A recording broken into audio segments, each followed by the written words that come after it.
Bom dia, queridos irmãos e irmãs. Está com a voz de trovão, né? Deixa assim, não muda não, que aí eu já... Metade da unção já está na potência aí do som. Quero convidar você ao texto de Êxodo, capítulo 32. É o texto que vamos meditar nessa manhã. Quero falar sobre quando tudo só depende de você. Não se trata de excluirmos Deus, mas se trata de entendermos que há momentos onde o próprio Deus conta que você assuma a responsabilidade e Ele mesmo vai perscrutar seu coração para saber qual é a sua decisão, qual é a sua escolha, qual é a sua posição. Êxodo capítulo 32, eu leio do verso 1 ao verso 14. O povo, ao ver que Moisés demorava a descer do monte, juntou-se ao redor de Arão e lhe disse: Venha, faça para nós deuses que nos conduzam, pois esse Moisés, o homem que nos tirou do Egito, não sabemos o que lhe aconteceu. Respondeu-lhes Arão: Tirem os brincos de ouro de suas mulheres, de seus filhos e de suas filhas, e tragam-nos a mim. Todos tiraram os seus brincos de ouro e os levaram a Arão. Ele os recebeu e os fundiu, transformando tudo num ídolo que modelou com uma ferramenta própria, dando-lhe a forma de um bezerro. Então disseram: Eis aí os seus deuses, ou o seu Deus, ó Israel, que tiraram vocês do Egito. Vendo isso, Arão edificou um altar diante do bezerro e anunciou: Amanhã haverá uma festa dedicada ao Senhor. Na manhã seguinte, ofereceram holocaustos e sacrifícios de comunhão. O povo se assentou para comer e beber e levantou-se para se entregar à farra. Então o Senhor disse a Moisés: Desça, porque o seu povo que você tirou do Egito corrompeu-se. Muito depressa se desviaram daquilo que lhes ordenei e fizeram um ídolo em forma de bezerro. Curvaram-se diante dele, ofereceram-lhe sacrifícios e disseram: Eis aí, ó Israel, os seus deuses, ou o seu Deus, que tiraram vocês do Egito. Disse o Senhor a Moisés: Tenho visto que este povo é um povo obstinado. Deixe-me agora, para que a minha ira se acenda contra eles e eu os destrua, pois depois farei de você uma grande nação. Moisés, porém, suplicou ao Senhor, o seu Deus, clamando: Ó Senhor, por que se acenderia sua ira contra o teu povo que tiraste do Egito com grande poder e força e forte mão? Porque diriam os egípcios: Foi com a intenção maligna que ele os libertou para matá-los nos montes e bani-los da face da terra? Arrepende-te do fogo da tua ira.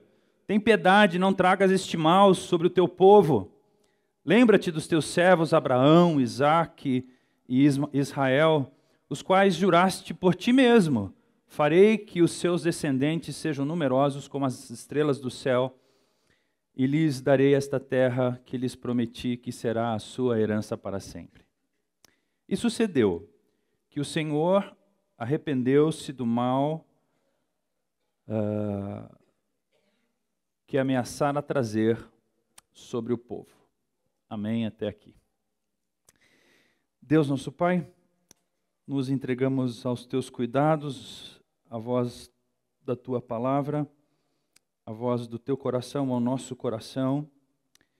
Rejeitamos, Deus, toda interpretação que seja fruto da nossa imaginação e não interpretação que seja vinda das Escrituras e do teu próprio coração para nós. Desejamos isso para a tua glória, em nome de Jesus. Amém. Quem de nós nunca experimentou ou experimenta a pressão das dificuldades sobre a vida?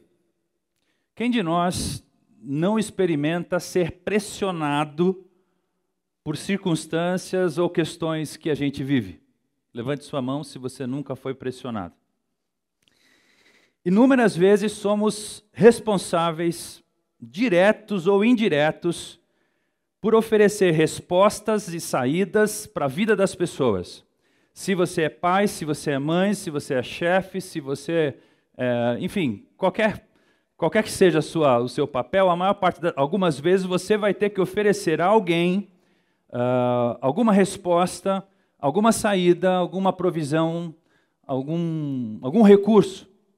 Nós, pais e mães, temos sobre os nossos ombros a responsabilidade de cuidar dos nossos filhos, supri-los materialmente, etc. Agora, você também é responsável por fazer isso com você mesmo. Você precisa lembrar que você tem necessidades, que você tem dificuldades e que, se você não olhar para você e cuidar de você, dificilmente alguém vai fazer isso por você.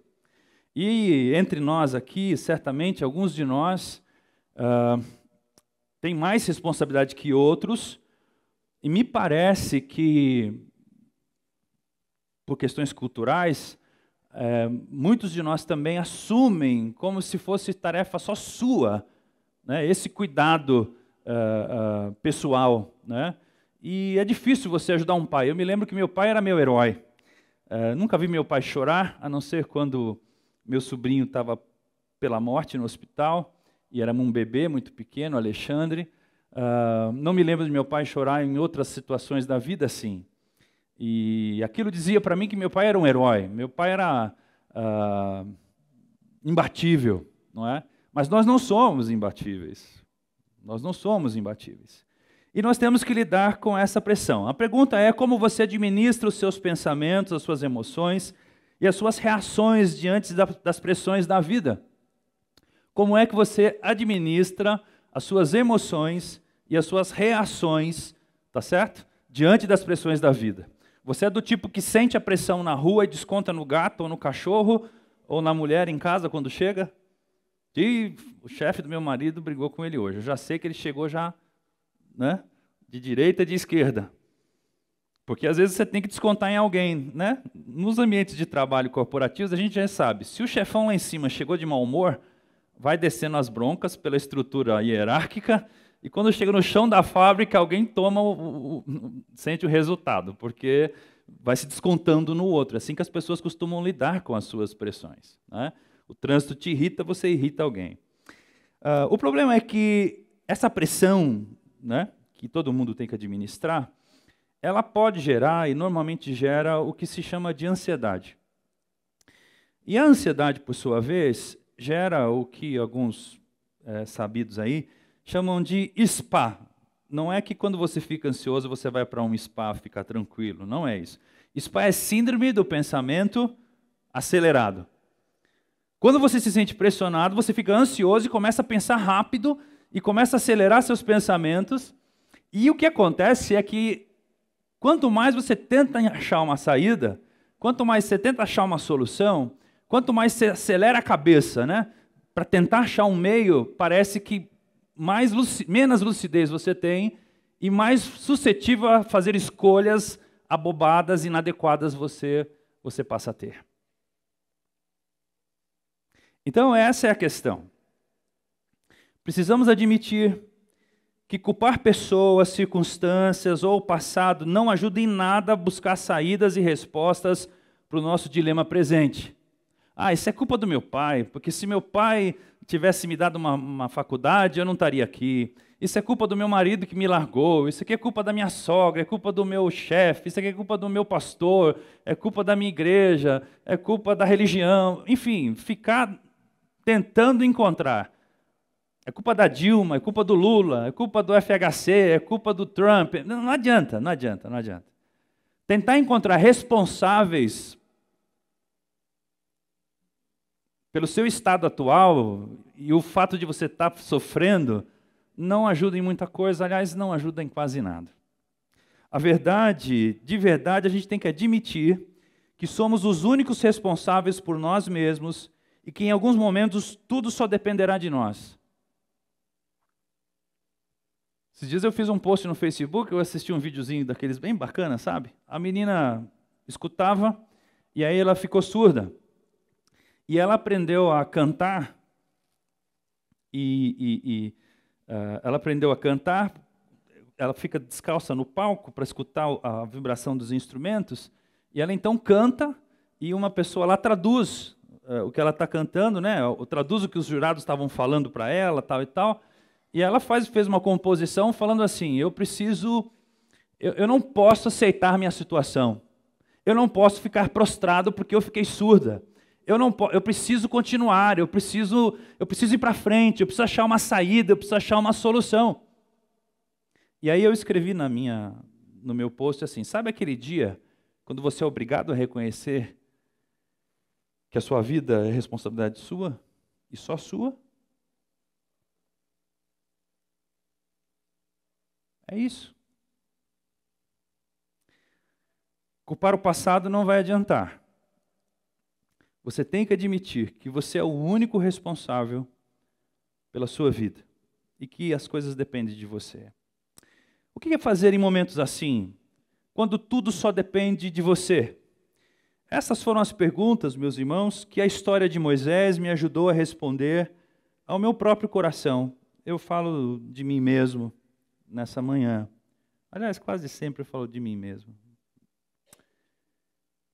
E eu quero compartilhar com os irmãos as respostas que eu achei a essas duas perguntas, ou a essa pergunta: o que fazer, ou quando tudo só depende de você? O verso 1 diz que havia uma grande ansiedade, e a gente consegue perceber os efeitos da ansiedade no povo de Deus naquele momento. O povo, ao ver que Moisés demorava a descer do monte, juntou-se ao redor de Arão e lhe disse: venha, faça para nós deuses que nos conduzam, pois esse Moisés, o homem que nos tirou do Egito, não sabemos o que lhe aconteceu. O povo de Deus ficou cego por causa da ansiedade. O texto vai deixar isso claro, dizendo que o Moisés demora para voltar, para descer do monte onde estava conversando com Deus. O povo então chega para Arão, que era o primeiro sumo sacerdote, irmão mais velho de Moisés, e diz assim: olha, o Moisés não volta, a gente tem coisas aqui para resolver, tem situações nos pressionando, precisamos de orientação celestial, divina, e o Moisés não voltou mais, vai ver, ficou por lá mesmo, não sabemos o que aconteceu, por favor, dê um jeito nessa situação.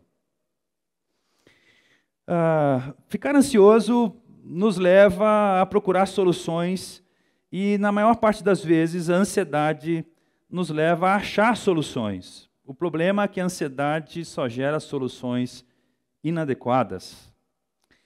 Agora preste atenção, por favor, eu preciso que você preste atenção nisso.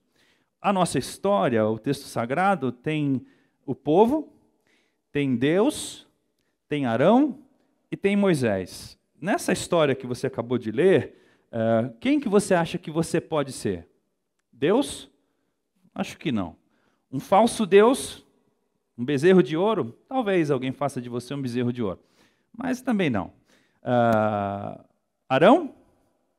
Um sacerdote que quer resolver as coisas em nome do sofrimento do povo. Deixa eu manipular as coisas aqui, deixa eu achar uma solução mágica, faça um deusinho aqui e resolva o seu problema. Moisés, talvez, aquele que esteve com Deus, íntimo de Deus, amigo de Deus, que falava com Deus face a face.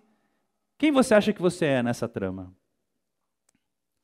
Você já parou para pensar que você pode estar ocupando o lugar de Moisés nessa história? Pensa nisso por um instante. O verso 2 e o verso 6 fala da procura e da solução. Então, respondeu-lhes Arão: tirem os brincos. As mulheres tirou, os filhos as joias, todos tiraram os brincos, e ele os recebeu, Arão recebeu, fundiu, transformando tudo num ídolo. Veja que interessante, que modelou com uma ferramenta própria. Ele pegou uma ferramenta de uso pessoal próprio e modelou esse ídolo. O próprio Arão fez isso, o sumo sacerdote de Israel. Dando-lhe a forma de um bezerro, então, disseram ali: eis os deuses, eis o seu Deus, ó Israel. Há uma nota dos tradutores aí, você pode traduzir com eis os seus deuses, ou eis o seu Deus, ó Israel, que tiraram você do Egito. O Arão vê isso diante do bezerro, né?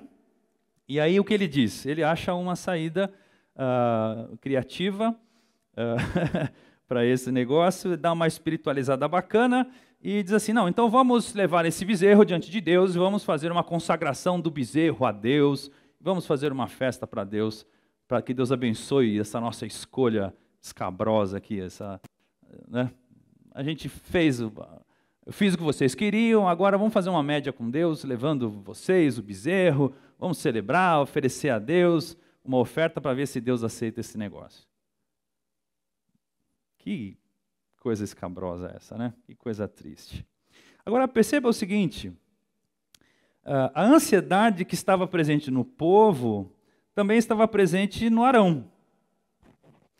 O irmão mais novo de Arão, Moisés, no verso 25, diz assim, do capítulo 32, Moisés viu que o povo estava desenfreado e que Arão o tinha tornado objeto de riso para os seus inimigos.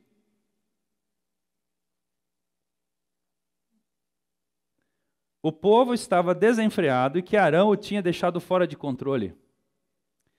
O Arão, que ficou como líder responsável pelo povo, perdeu o controle.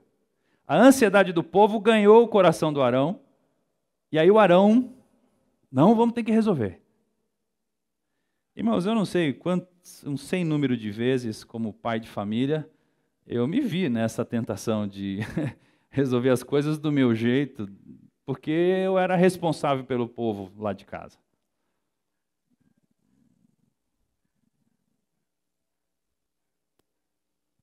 Quando Moisés chega e fala assim, o Arão, você pilhou todo mundo, bicho. Você deixou que as pessoas se perdessem. Você deixou a ansiedade ganhar seu coração e a ansiedade ganhou o coração do povo, ou a ansiedade do coração do povo ganhou seu coração. Interessante isso. E o que eles fizeram, meus irmãos? Eles fizeram, o texto diz aqui, que fizeram um ídolo.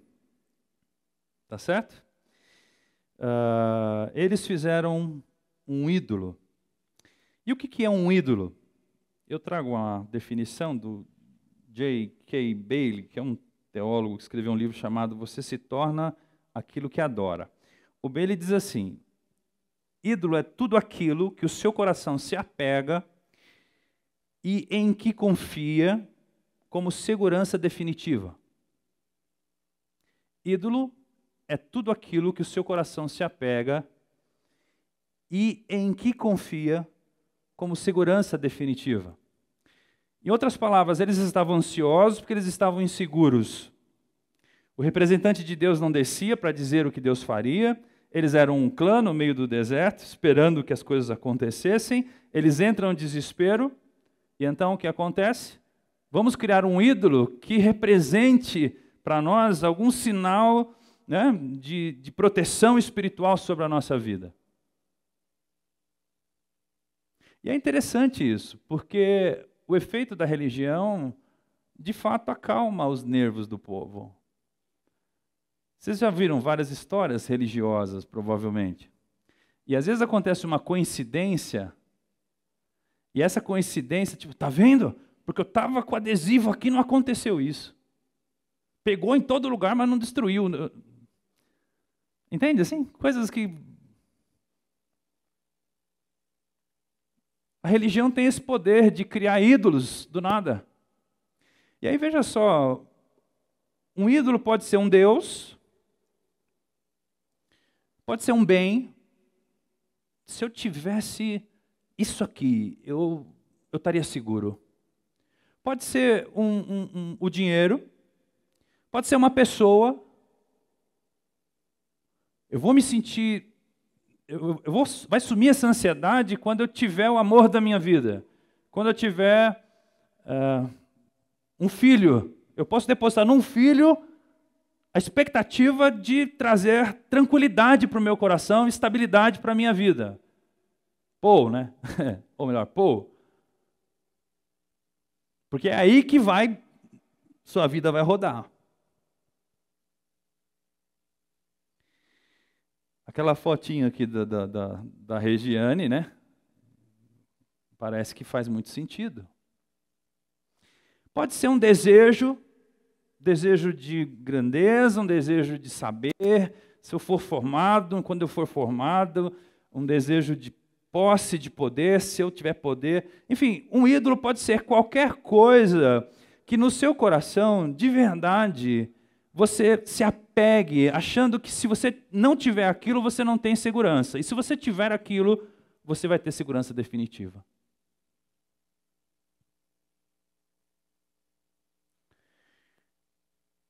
Isso é um ídolo. Verso 7 a verso 9, a gente vê as consequências dessa ansiedade. Então o Senhor disse a Moisés, agora Deus vai dizer, vai conversar com o seu amigo. Desça, porque o seu povo, olha que interessante a fala de Deus, não é porque o meu povo que você tirou do Egito, não é o meu povo que nós tiramos do Egito. Deus não estava para muita prosa. Desça, porque o seu povo que você tirou do Egito se corrompeu.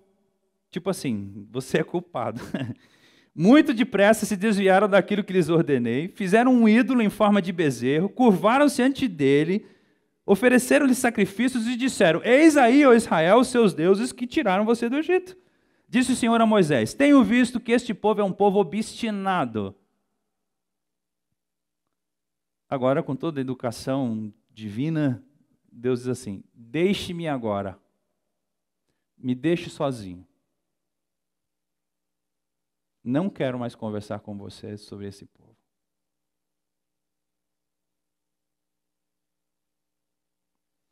E aí Deus tem um bônus aqui para o Moisés. Deixe-me agora, para que a minha ira se acenda contra eles e eu destrua, e depois eu farei de você uma grande nação. Não, você fique tranquilo, que eu farei de você uma grande nação. Mas esse povo eu não quero conversa com eles. A minha ira já se acendeu e eu vou destruí-los. As consequências da ansiedade, meus irmãos, aliás, antes de falar sobre as consequências da ansiedade, eu queria que você só notasse essa indiferença momentânea de Deus para com o povo. Desça porque o seu povo que você tirou do Egito corrompeu-se. E agora note a diferença do povo para com Moisés. O povo diz assim: venha, faça para nós Deus que nos conduzam, pois esse Moisés... Como assim esse Moisés? Como assim esse Moisés aí? Não volta. Esse Moisés foi só o cara que deu com o cajado na água e o mar se abriu. Já esqueceram disso? Esse Moisés aí que está sumido... Como assim esse Moisés? É o homem da sarça ardente, é o homem da nuvem, é o homem do maná, é o homem do cajado na rocha e saiu água, é o homem das pragas, das 10 pragas, não foi uma praga.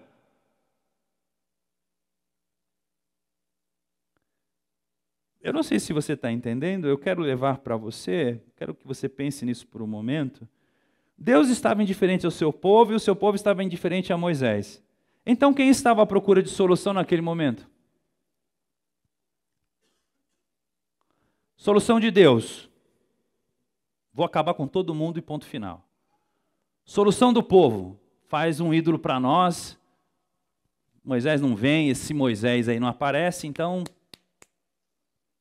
Quem é que estava atento e preocupado entre o povo e Deus? Moisés. Agora... eu que não sou bobo nem nada, eu quero chamar sua atenção, porque isso aqui acontece com a gente o tempo todo. Tem hora que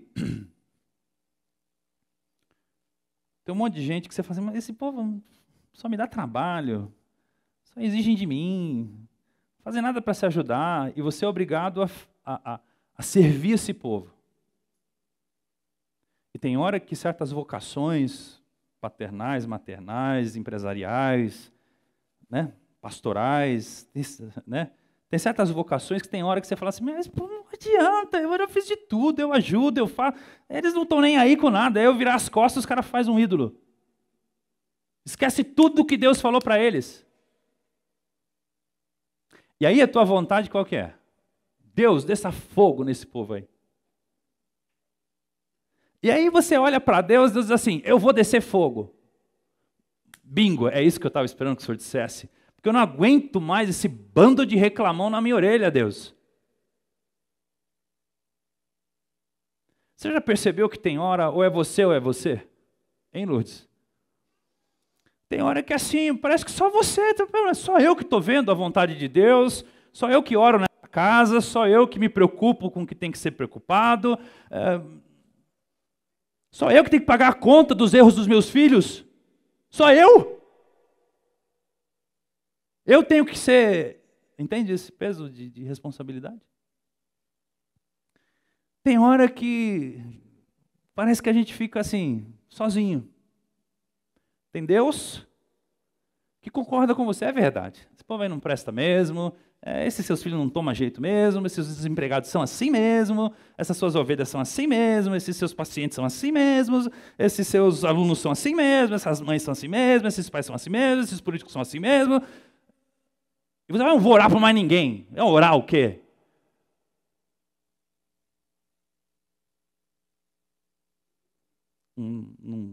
Acontece comigo isso de vez em quando só, pessoal. Agora voltemos aos efeitos da ansiedade. Se eu estou lendo o texto bíblico corretamente, Deus fala de 3 efeitos, pelo menos. Um efeito chamado corrupção. Desça porque o seu povo, que você tirou do Egito, corrompeu-se. Eles se tornaram corruptos, rapidinho. Corrupção, uma palavra bem na moda, né? E a gente gosta de lembrar dos políticos de Brasília e tal, mas corrupção significa abrir mão de valores e princípios a proveito próprio. Sabe quando você abre mão, não, vamos dar um jeitinho aqui porque eu preciso me beneficiar de uma situação? Isso é se corromper. Você não se lembra mais do que é certo fazer, ou você se lembra do que é certo fazer, mas você decide fazer o que é mais conveniente para você fazer. Então Deus está dizendo assim, esse povo se corrompeu pelo desejo deles. A segunda coisa que Deus fala, que aconteceu com o povo, e eu acho que isso são consequências ou efeitos da ansiedade, chama-se desvio. Está aí no texto sagrado. Muito depressa se desviaram daquilo que lhes ordenei e fizeram um ídolo em forma de bezerro. O desvio é passar a fazer o que você não aprova. Eu tenho um exemplo aqui que você vai reconhecer fácil, entender fácil isso. Sabe quando você está assistindo o SP1? Aí eles estão falando de descarte de entulho na rua, sabe? Isso é comum, né? Aí o repórter fica escondidinho na esquina assim com a câmera filmando. Aí vem um indivíduo com um carro, para o carro, olha para um lado, olha para o outro, desce um ajudante, abre a capota ou abre a porta, cata um saco de entulho e joga na praça. Quando ele joga na praça, o repórter sai correndo e com a câmera, ô, seu fulano, o senhor não sabe que é proibido pôr isso aqui na praça, não? Não, eu sei. Não, inclusive eu não concordo com isso. Não, mas o senhor está jogando. Não, mas é que eu pensei que podia, não podia? Onde é que tem a placa? Mas o ecoponto é ali, o senhor não sabe que tem um ecoponto a 200 metros daqui? Não, ecoponto, nunca ouvi falar de ecoponto. Você arruma uma desculpa qualquer, porque você se desviou. Isso é desvio.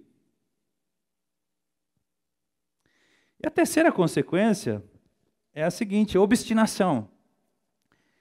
O texto vai dizer que esse povo é obstinado mesmo.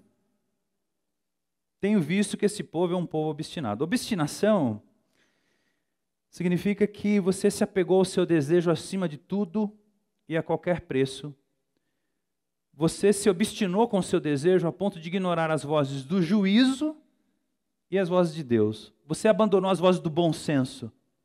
Eu quero, eu vou fazer e dane-se, porque eu quero fazer. Você está obstinado. E aí, quem é que segura alguém que está obstinado? Você decidiu fazer, ninguém te segura mais. Isso são consequências ou efeitos da ansiedade. É esse resumo que Deus apresenta a Moisés sobre o coração das pessoas que ele amava. É compreensível, portanto, que Deus tenha se enfurecido, porque essa idolatria, lá na frente, impediria que Deus enviasse o rei de Israel, Jesus Cristo, por meio do seu povo, que era o projeto de Deus para a nação de Israel. Agora, veja o verso 10, E aqui eu começo a falar sobre quando tudo só depende de você. O verso 10 vai dizer: deixe-me agora para que a minha ira se acenda contra eles e eu o destrua, depois farei de você uma grande nação. Deus não quer mais a companhia de Moisés, decide dar espaço à sua ira, mas oferece para Moisés o bônus do fazer dele uma grande nação. Coloque-se no lugar de Moisés por um instante. Você rejeitaria a oferta de Deus? Você diria assim: não, Deus, não. Calma. Como é que é mesmo a grande nação? Explica melhor aí.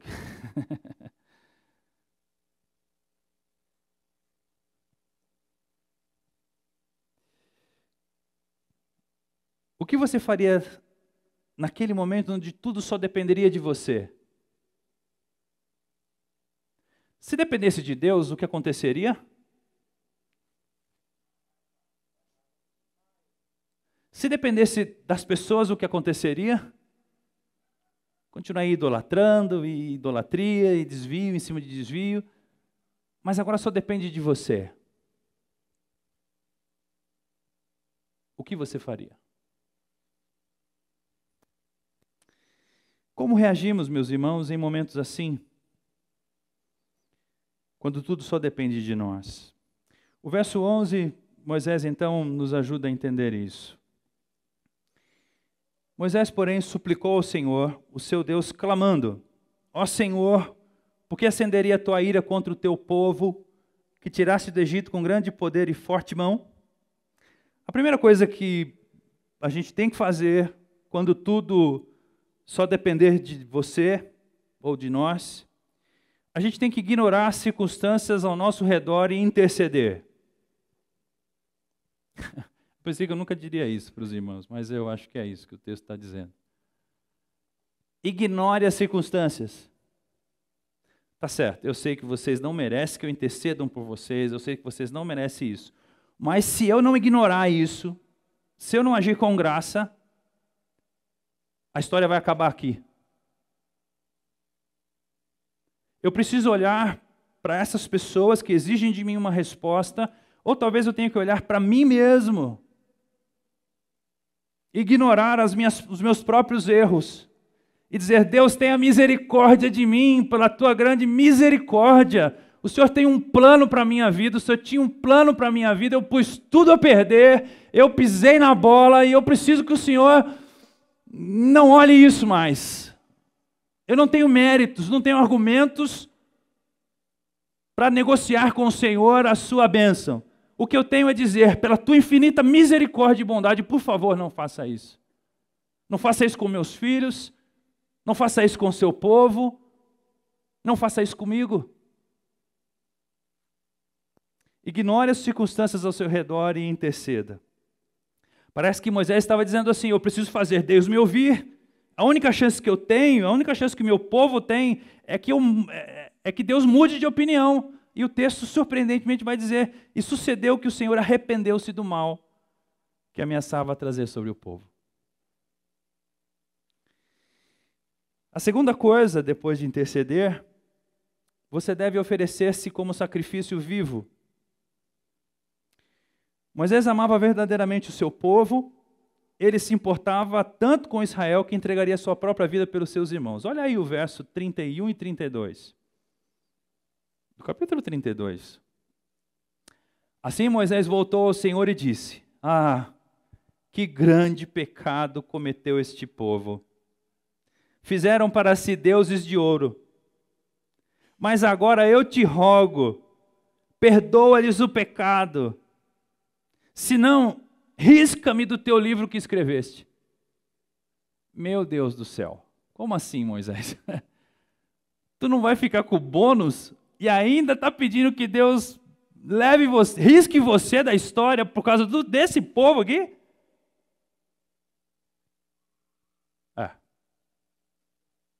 Mas Moisés não foi o único a fazer isso. Veja a atitude do apóstolo Paulo. Pois eu até desejaria ser amaldiçoado e separado de Cristo por amor dos meus irmãos, os da minha raça, o povo de Israel. Romanos capítulo 9, verso 3 e 4. O Paulo está dizendo assim, se eu fosse amaldiçoado, e se eu perdesse, se eu fosse separado de Cristo, mas o meu sacrifício comprasse a salvação do povo de Israel, eu topava. Eu topava me oferecer por eles.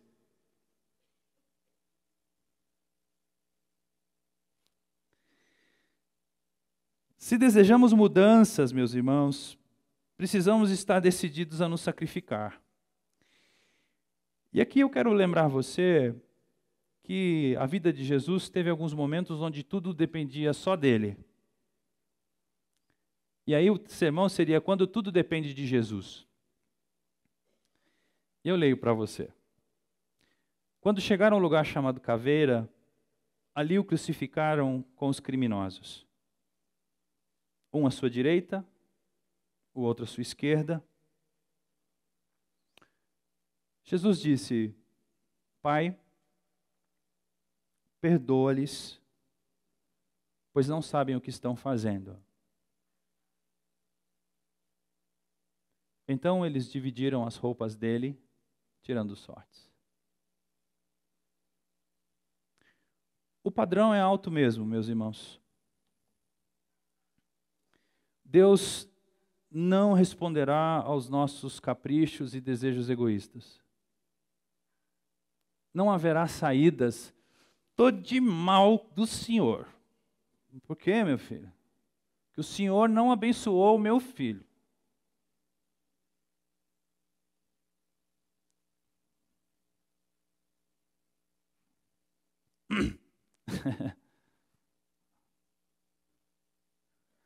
Pensa no Moisés. Cara, eu tenho de um lado um povo que não merece que eu me sacrifique por ele. E tenho do outro lado Deus que tem todas as razões do mundo para acabar com esse povo.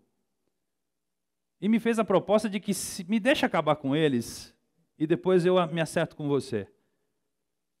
Tua parte está garantida, amigo, filhão. Então o que você faz?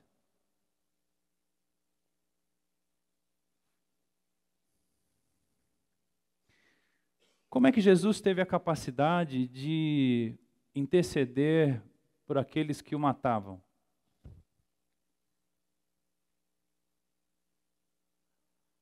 Como é que você olha para quem está te agredindo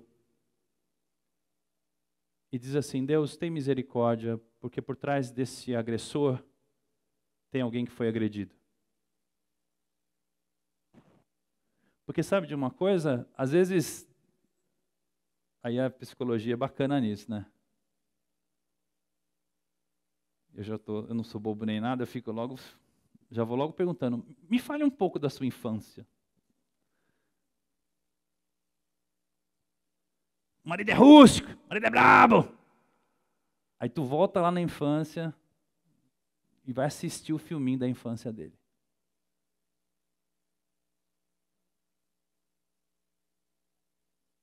Aí você viu um menino machucado, um menino que não foi amado, você assiste um menino que não foi protegido, você assiste um menino que não recebeu afirmações, você assiste um menino rejeitado, você assiste um menino silenciado, ele não podia falar, você assiste um menino sendo explorado, emocional, fisicamente, ele tinha que ser o filho perfeito, assumir as contas do pai que era um bêbado e que deixava a mãe em casa sem nada, ele tinha que, entende? A história dele diz isso. Quem eram os soldados romanos? Era um resultado de um império que dominava a partir da força. Jesus olha para aqueles homens e diz assim, Deus, tem misericórdia desses meninos armados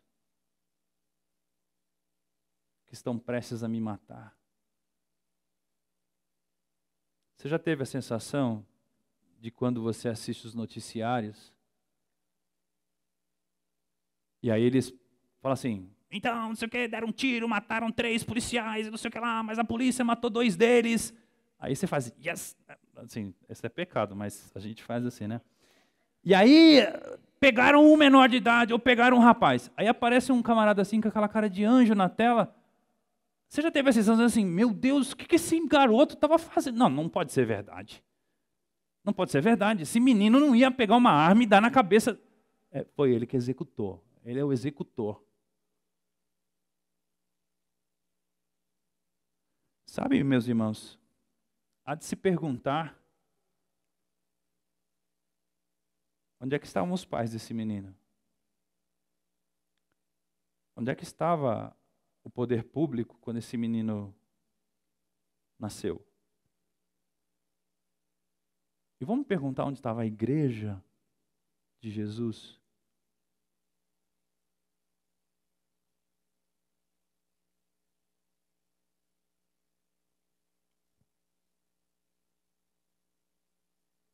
Porque ninguém vira assassino do nada. A gente olha essas crianças e fala assim, aquele ali, ó, vai virar assassino. Tem cara de assassino. Olha a cara dele. Só tem 10 anos, mas já tem cara de assassino. Você já lança logo a profecia. Ok, e aí? O que a gente faz então? Espera ele virar assassino? Ou então faz amizade com ele, porque quando ele virar assassino, ele não vai matar?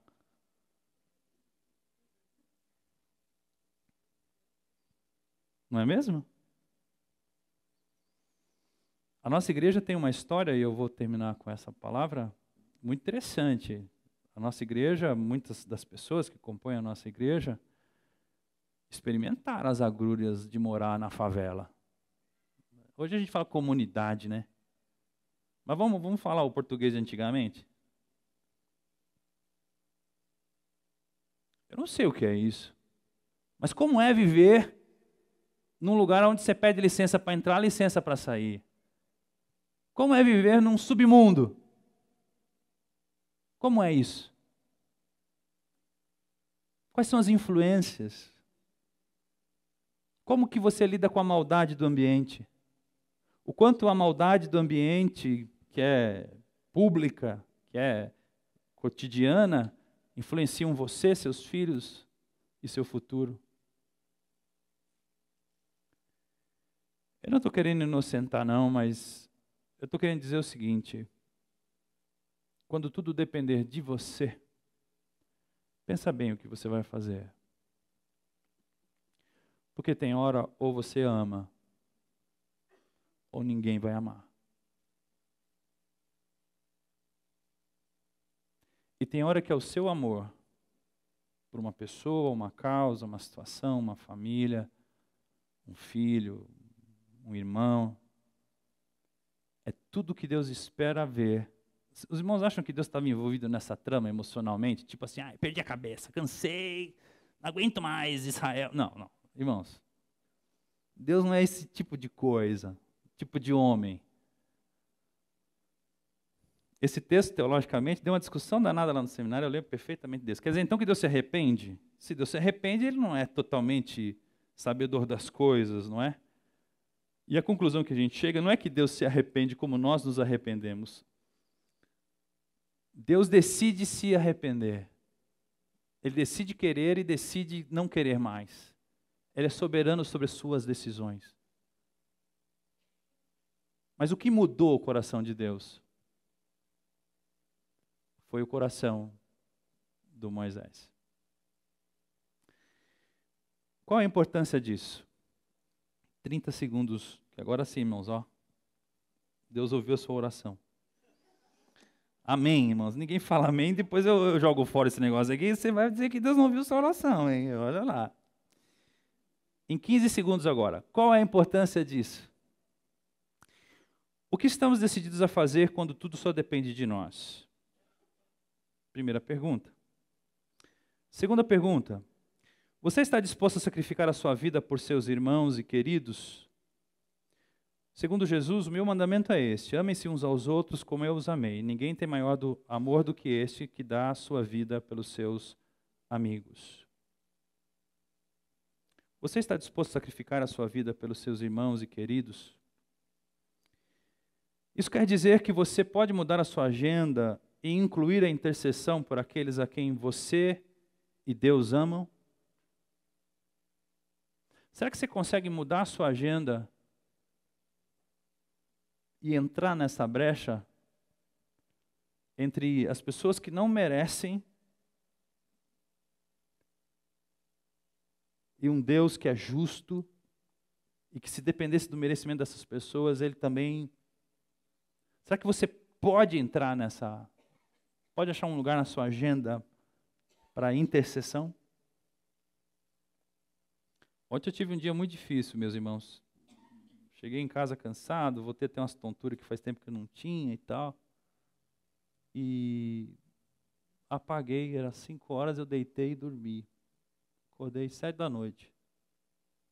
Acordei meio assim, meio passado. Parecia que tinha sido atropelado. E aí comecei a retomar o texto e formatar isso aqui. Eu vou explicar por que eu estou dizendo isso. Aí o celular, puf, veio uma mensagem assim, já era tarde da noite. E apareceu uma mensagem. Tem uma menina, ela esteve aqui na igreja recentemente, chamada Elisa. E ela, mesmo sendo jovenzinha, 22 anos, tem o dom de intercessão. Aí ela escreveu assim, às 10h57 no meu WhatsApp. Pastor, estou em intercessão pela sua vida. 3 pontinhos. Deus é contigo.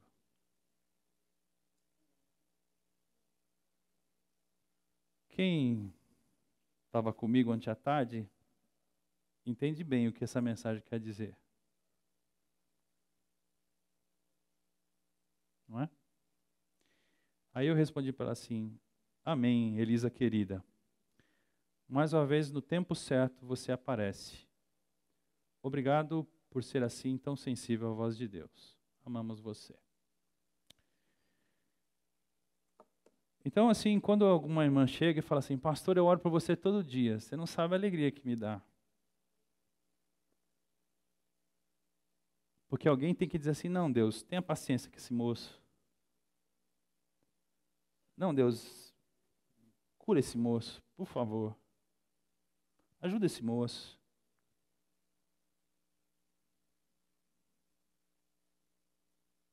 Ajuda os filhos desse moço.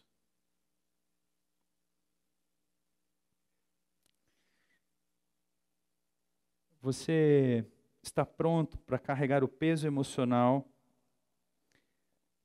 de assumir o fardo dos outros, quando tudo só depende de você?